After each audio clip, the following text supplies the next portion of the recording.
Perayaan Maulid Nabi. Kita tidak mengingkari Maulid, Pak. Maulid itu artinya kelahiran Rasulullah. Justru kita gembira dengan adanya Maulid. Tiap mukmin wajib gembira dengan kelahiran Rasulullah SAW. Cuma yang jadi masalah adalah perayaannya ini, Pak. Apakah gembira dengan kelahiran Rasulullah SAW itu setiap hari dengan mengamalkan sunnah Rasul? Ataukah dengan bikin acara-acara di ritual-ritual tertentu di situ? Sekarang kita lihat. Pertama, apa alasan orang yang melakukan perayaan Maulid Nabi? Jawabnya, karena cinta kepada Rasulullah SAW. Baik, para sahabat cinta nggak? Para tabiin cinta tidak? Para tabiin cinta tidak? Imam yang 4 cinta banget tidak? Tapi kenapa mereka tidak melakukannya? Karena perayaan Maulid Nabi baru muncul pada tahun 362. Dan yang melakukannya Banu Fatimiyah Syiah yang ekstrim. Sebagaimana dikatakan Imam Al-Makrizi dalam kitab beliau yang berjudul Al-Khutut Al-Aridah. Orang yang mengatakan bahwa perayaan Maulid Nabi itu yang pertama kali melakukannya Salahuddin Al-Ayyubi salah besar. Iya, karena bukti-bukti dari para ulama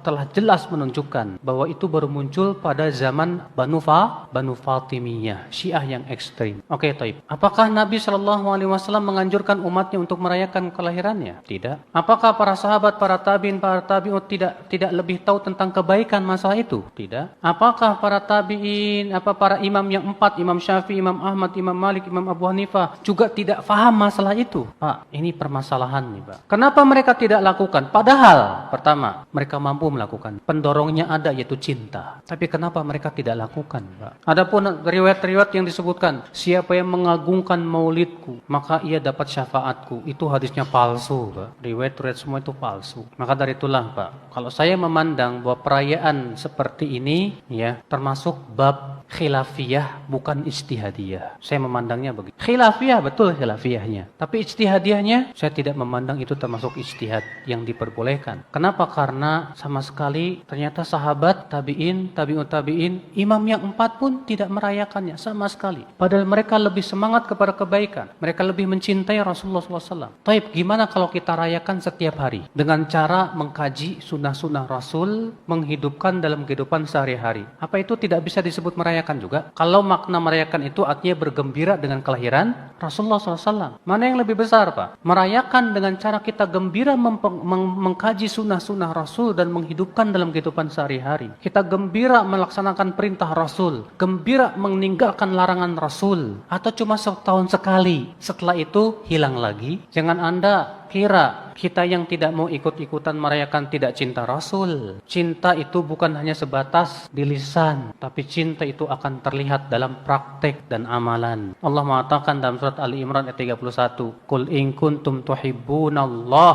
fattabi'uni yuhibbukumullah wa yaghfir lakum dzunubakum." Katakan, jika kalian memang mencintai Allah, ikuti aku. Tuh lihat, cinta itu dengan cara apa? Ngikuti.